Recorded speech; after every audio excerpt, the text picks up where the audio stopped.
দোল পূর্ণিমার দিন পারলে বাড়ির তুলসী গাছের নিচে পুঁতে দিন এই একটি জিনিস। রাধাকৃষ্ণের আশীর্বাদে আপনার জীবনের সমস্ত বাধা বিপত্তি, আর্থিক কষ্ট, রোগ ব্যাধি, জ্বালা যন্ত্রণা, পারিবারিক কলহ, বাস্তু দোষ দূর হবে। আপনাদের জীবন ভরে উঠবে সুখ শান্তি সমৃদ্ধিতে। রাধে রাধে বন্ধুরা, আপনাদের সকলকে নতুন আর একটি ভিডিওতে আরও একবার অনেক স্বাগত। আশা করি ঈশ্বরের কৃপায় আপনারা খুব ভালো আছেন এবং সুস্থ আছেন। চলছে ফাল্গুন মাস আর সামনেই আসতে চলেছে দোল পূর্ণিমা। দোলযাত্রা একটি হিন্দু বৈষ্ণব উৎসব। বহির্বঙ্গে পালিত হোলি উৎসবটির সঙ্গে দোলযাত্রা উৎসবটির সম্পর্কযুক্ত। এই উৎসবের অপর নাম আবার বসন্ত উৎসব। ফাল্গুন মাসের পূর্ণিমা তিথিতেই দোলযাত্রা অনুষ্ঠিত হয়। পৌরাণিক কাহিনী থেকে জানা যায়, ফাল্গুনী পূর্ণিমা বা দোল পূর্ণিমার দিন বৃন্দাবনে ভগবান শ্রীকৃষ্ণ আবির বা গুলাল নিয়ে রাধারানী ও অন্যান্য গোপীদের সহিত রং খেলায় মেতে উঠেছিলেন। আর সেই ঘটনা থেকেই দোল খেলার উৎপত্তি হয়। দোলযাত্রার দিন রাধা কৃষ্ণের বিগ্রহ আবির বা গুলালে স্নাত করে দোলায় চড়িয়ে কীর্তন গান সহকারে শোভাযাত্রায় বের করা হয়। এরপর ভক্তবৃন্দগণ একে অপরকে আবির মাখিয়ে আনন্দ সহকারে হই হুল্লোড়ের সাথে মহাসমারোহে দিনটি উদযাপন করে থাকে। এই দোল উৎসবটি ফাল্গুন মাসের পূর্ণিমা তিথিতে পালিত হয়, তাই এই দোল উৎসব দোল পূর্ণিমা বা দোলযাত্রা।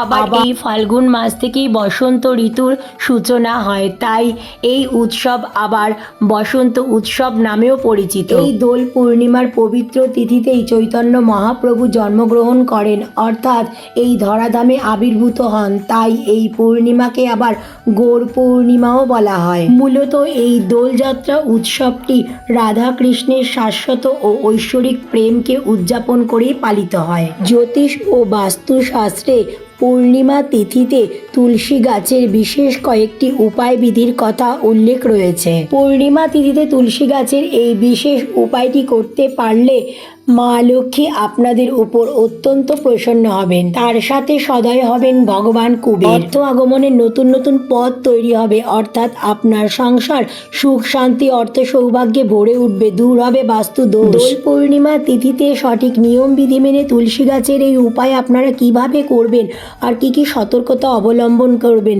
সমস্ত কিছু আজকের ভিডিওটিতে আমি বিস্তারিত আলোচনা করব। তাই আপনাদের সকলকে অনুরোধ করছি ভিডিওটি সম্পূর্ণ দেখার। সম্পূর্ণ ভিডিওটি দেখার পর কেমন লাগলো অবশ্যই কমেন্ট করে জানাবেন। কমেন্টে জয় শ্রীকৃষ্ণ বা রাধে রাধে লিখতে একদম ভুলবেন না। ভিডিওটি লাইক শেয়ার ও চ্যানেলটি সাবস্ক্রাইব করার অনুরোধ রইল। চলুন বন্ধুরা, সবার প্রথম জেনে নেওয়া যাক এবছর অর্থাৎ 2025 সালের ফাল্গুনী পূর্ণিমা অর্থাৎ দোল পূর্ণিমা কবে পড়েছে।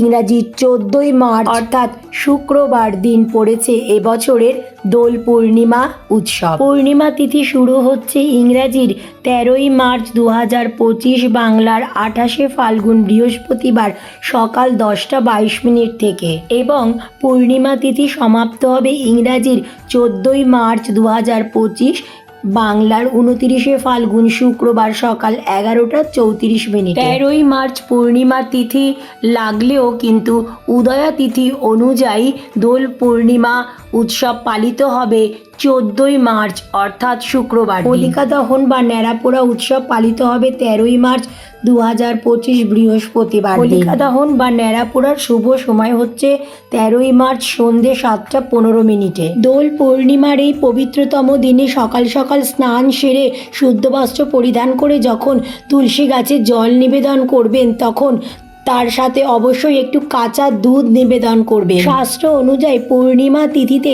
তুলসী গাছে কাঁচা দুধ নিবেদন করলে সৌভাগ্য বৃদ্ধি পায়। এর ফলে গৃহ থেকে অশান্তি, রোগ ব্যাধি, আর্থিক সমস্যা, বাস্তুদোষ দূর হয়। আর্থিক সমস্যা, গ্রহ দোষ, দাম্পত্য কলহ, এই সমস্ত সমস্যা থেকে মুক্তি পেতে দোল পূর্ণিমার দিন সন্ধেবেলা তুলসী তলায় নিজ হাতে আটা দিয়ে একটি প্রদীপ তৈরি করে শুদ্ধ সিদ্ধ গাওয়া ঘি দিয়ে প্রদীপ পূর্ণ করে প্রদীপটি তুলো সলতে দ্বারা প্রজ্বলন করুন। আর এই প্রদীপে সামান্য একটু হলুদ গুঁড়ো মিশিয়ে দিন। তবে খেয়াল রাখবেন, রান্নাঘরের কাজে ব্যবহৃত হলুদ এখানে ব্যবহার করবেন না।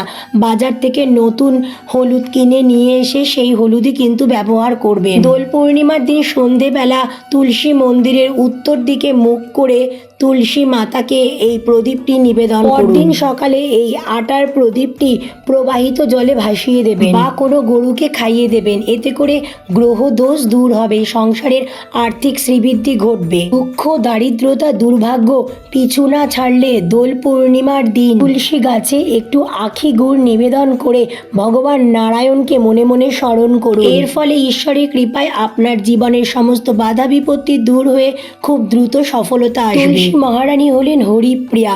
লাল রং তুলসী মাতার অত্যন্ত পছন্দের। অবশ্যই দোল পূর্ণিমার দিন আপনারা চেষ্টা করবেন তুলসী মহারানীকে নতুন একটি লাল ওড়না নিবেদন করার। এর ফলে ভাগ্য নাশ হয়ে সৌভাগ্যের উদয় হয়, প্রসন্ন হন ভগবান নারায়ণ। বাস্তুশাস্ত্র অনুযায়ী তুলসী গাছের পাশে একটি শালিগ্রাম শিলা রাখা অত্যন্ত শুভ বলে মানা হয়। তাই পরিবারের মঙ্গলের জন্য দোল পূর্ণিমা তিথিতে অবশ্যই পারলে তুলসী গাছের পাশে একটি শালিগ্রাম শিলা রাখার চেষ্টা করবেন। শালিগ্রাম শিলা স্বয়ং নারায়ণের প্রতীক। তুলসী গাছ এবং শালিগ্রাম শিলা একসাথে রাখলে গৃহের জন্য অত্যন্ত শুভ বলে মানা হয়, বাস্তুর জন্য অত্যন্ত শুভ ফল প্রদান করে। পূর্ণিমার দিন ভগবান শ্রীকৃষ্ণ অথবা নারু গোপালের সহিত তুলসী গাছের একসাথে অভিষেক করুন এবং অভিষেকের এই প্রসাদী জল গ্রহণ করুন।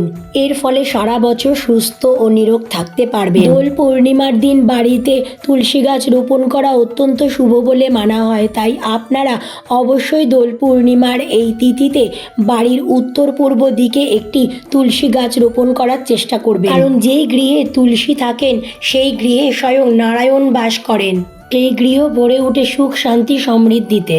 গৃহ থেকে দূর হবে সমস্ত অশুভ শক্তি। দিন রাত অক্লান্ত পরিশ্রম করা সত্ত্বেও আপনারা সেভাবে কাঙ্ক্ষিত ফল পাচ্ছেন না বা ঋণের দায়ে জর্জরিত হয়ে পড়ছেন। সংসারে আর্থিক কষ্ট লেগেই রয়েছে।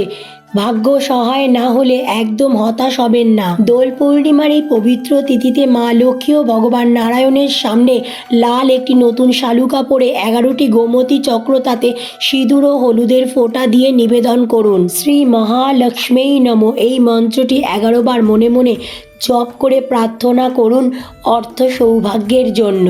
পুজোর পর লাল শালুকা পরে এই 11টি গোমতী চক্র ভালো করে গিঁট দিয়ে বেঁধে পুটুলি তৈরি করে কর্মস্থলে অথবা বাড়ির লকারে রেখে দেবেন। মা লক্ষ্মীর আশীর্বাদী এই লাল পুটুলিটি অর্থকে আকৃষ্ট করবে। অর্থ আগমনের নতুন নতুন পথ তৈরি হবে, অর্থাৎ আপনারা যেভাবেই হোক প্রচুর ধন সম্পত্তির মালিক হয়ে যাবে। আর্থিক শ্রীবৃদ্ধি ঘটাতে অবশ্যই দোল পূর্ণিমা তিথিতে এই কার্যকরী উপায়টি করার চেষ্টা করুন। লাল শালু মঙ্গলের প্রতীক আর গোমতী চক্র লক্ষ্মী নারায়ণের প্রতীক। সংসারে বাধা বিপত্তি, আর্থিক সচ্ছলতা বৃদ্ধি করতে একটি মাটির নতুন ঘটি নিন অথবা মাটির যে কোনো পাত্র নিলেও চলবে। তাতে 1 টাকার 11টি কয়েন, একটি সুপারি, একটি হলুদের গাঁট, একটি গোমতী চক্র, একটি পদ্মবীজ, 5টি এলাচ, 5টি ফুলযুক্ত লবঙ্গ, একটি হরিতকি, একটি দারচিনি ও সামান্য সিঁদুর পাত্রটিতে রেখে পাত্রটি আপনার বাড়ির ঈশান কোণে বা ঠাকুর ঘরে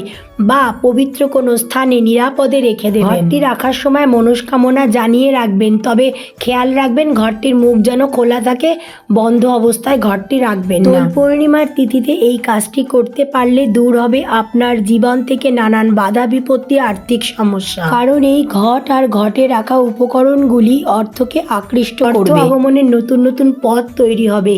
সুখ সমৃদ্ধি, অর্থ সৌভাগ্যে ভরে উঠবে আপনার সংসার। অর্থ সঞ্চয় করতেও আপনাকে সাহায্য করবে, দূর হবে গৃহের বাস্তু দোষ। দোল পূর্ণিমার এই পবিত্র তিথিতে মা লক্ষ্মী ও ভগবান নারায়ণের পুজো আরাধনার পাশাপাশি মা লক্ষ্মীকে অর্ঘ্য নিবেদন করুন। গোটা নিখুঁত একটি পান নিয়ে নিন, তাতে সিঁদুরের ফোঁটা দিয়ে দিন। সেই পানের উপরে একটি সুপারি, একটি হলুদের গাঁট এবং একটি বাজার চলতি 1 টাকার কয়েন রাখুন এবং তাতে সিঁদুরের ফোঁটা দিয়ে দিন গোটা কিছু আতপ চাল। লক্ষ্মীর কাছে এইভাবে অর্ঘ্য নিবেদনের পর পূর্ণিমার পুজো সম্পন্ন করে পূর্ণিমা তিথি থাকাকালীন সময়ের মধ্যেই অর্থাৎ সূর্যাস্তের আগে নতুন লাল শালু কাপড়ে মা লক্ষ্মীর আশীর্বাদী এই অর্ঘ্যের উপকরণগুলি নিয়ে ভালো করে গিট দিয়ে একটি পুটুলি তৈরি করে নেবেন। তারপর নিজ মনস্কামনা জানিয়ে তুলসী গাছের মাটির নিচে এটি পুঁতে দেবেন। মনে মনে ওম নমো ভগবতে বাসুদেবায় নমো অথবা হরে কৃষ্ণ মহামন্ত্র জপ করতে থাকবেন। খেয়াল রাখবেন এই উপায়টি যখন আপনারা করবেন একদম লোকচক্ষুর আড়ালে অর্থাৎ গোপনে কিন্তু এই উপায়টি করতে হবে।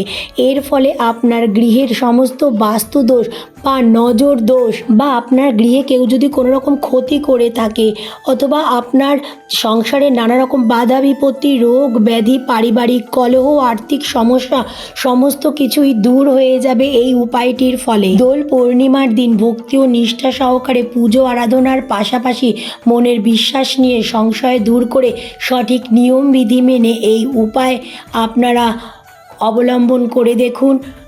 ঈশ্বরের কৃপায় খুব ভালো সুফল পাবেন। এই পূর্ণিমা তিথিতে একদম বেশি বেলা করে ঘুম থেকে উঠবেন না। খুব সকাল সকাল পারলে ব্রাহ্ম মুহূর্তে ঘুম থেকে উঠবেন। ঘুম থেকে উঠে বাসি বিছানায় হাত জোড় করে মা লক্ষ্মী ও ভগবান নারায়ণ অথবা রাধাকৃষ্ণকে মনে মনে স্মরণ করে প্রণাম জানিয়ে দিনটি শুরু করবেন। ঘুম থেকে উঠে ঘর বাড়ি সদর দরজা ভালো করে পরিষ্কার পরিচ্ছন্ন করে নেবেন। এরপর সকাল সকাল স্নান সেরে নেবেন। পারলে নিকটবর্তী নদী অথবা গঙ্গা স্নান করুন। এদিন গঙ্গা স্নানের অত্যন্ত মাহাত্ম্য রয়েছে। যদি সম্ভব না হয় সেক্ষেত্রে বাড়িতেই স্নান করে শুদ্ধ বস্ত্র পরিধান করে নিজ মস্তকেও পুরো বাড়িতে এবং বাড়ির সদর দরজায় ভালো করে গঙ্গা জল ছিটিয়ে দেবেন। অবশ্যই বাড়ির সদর দরজা থেকে ঠাকুর ঘর পর্যন্ত মা লক্ষ্মীর পদচিহ্নের আলপনা আঁকার চেষ্টা করবেন এবং ঠাকুর ঘরেও আলপনা আঁকার চেষ্টা করবেন। কৃষ্ণ বা লক্ষ্মী নারায়ণ অর্থাৎ আপনার সিংহাসনের সমস্ত দেবদেবীর উদ্দেশ্যে অবশ্যই এই দিন একটি মাটির নতুন ঘিয়ে প্রদীপ প্রজ্বলন করবেন। ফুলের মালা দিয়ে রাধা কৃষ্ণ বা লক্ষ্মী নারায়ণ সহ আপনার সিংহাসনের সমস্ত দেবদেবীকে সুন্দর করে সাজিয়ে ভক্তি ও নিষ্ঠা সহকারে এই দিন পূর্ণিমার পুজো আরাধনা করবেন এবং অবশ্যই সবার প্রথম মা লক্ষ্মী ও ভগবান নারায়ণ সহ বা রাধাকৃষ্ণ সহ আপনার ঠাকুরের সিংহাসনের সমস্ত দেবদেবীর চরণে আবির নিবেদন করবে। সাধ্য সামর্থ্য নানা রকম ফল, মিষ্টি, পায়েস, খিচুড়ি, লুচি, সুজি, পোলাও ইত্যাদির ভোগ নিবেদন করবেন। তুলসী মাতার কাছেও ঘিয়ে প্রদীপ নিবেদন করবেন এবং তুলসী মাতাকেও আবির নিবেদন করবেন। পূর্ণিমা তিথিতে কিন্তু একদম তুলসী পত্র বা তুলসী মঞ্জুরি চয়ন করবেন না বা তুলবেন না করে অথবা বাসি বস্ত্রে কখনো তুলসী গাছ স্পর্শ করবেন না। তুলসী গাছের চারিপাশে ময়লা আবর্জনা, স্তূপ, ছেঁড়া জুতো, চটি, ঝাঁটা বা ক্যাকটাস জাতীয় গাছ একদম রাখবেন না বা তুলসী গাছের সামনে কখনো ভেজা জামা কাপড় শুকোতে দেবেন না। এই দিন যত বেশি সম্ভব পারবেন হরিনাম সংকীর্তন, হরে কৃষ্ণ মহামন্ত্র জপ, গীতা পাঠ, শাস্ত্র অধ্যয়নের মধ্য দিয়ে দিনটি কাটাবেন। বাড়ির পরিবেশ ঠিক রাখবেন, গুরুজনদের সম্মান করবেন, ছোটদের ভালোবাসা দেবেন। বাড়ির সাথে সাথে বাড়ির বাইরে গিয়েও কোনো ব্যক্তির সাথে কোনো রকম ঝগড়া বিবাদ, কলহ, অশান্তিতে জড়াবেন না। গৃহে কোনো রকম আমিষ জাতীয় জিনিস আনবেন না বা রান্নাও করবেন না। এই দিন অবশ্যই নিরামিষ আহার গ্রহণ করবেন। কোনো রকম নেশা জাতীয় জিনিস সেবন করবেন না বা পোড়া জাতীয় জিনিসও কিন্তু এই দিন একদম খাবেন না। কোনো রকম তেতো জাতীয় খাবার এই দিন খাবেন না। সকলকে আবির মাখান এবং মিষ্টি মুখ করান এবং নিজেও মিষ্টি মুখ করুন। দিন আপনার গৃহে আসা অসহায় গরিব দুঃখী মানুষকে একদম খালি হাতে ফেরাবেন না। নিজ সাধ্য সামর্থ্য মতো তাদের অবশ্যই কিছু খাওয়ান বা কিছু সাহায্য করুন। এই দিন অবলা জীবজন্তুদেরও কিছু খাওয়ান বা তাদের কিছু সাহায্য করুন। তো বন্ধুরা, আসন্ন দোলযাত্রার অনেক শুভেচ্ছা জানিয়ে আজকের ভিডিওটি এখানেই শেষ করছি। অনেক অনেক ধন্যবাদ ভিডিওটি দেখার জন্য। হরে কৃষ্ণ, রাধে রাধে।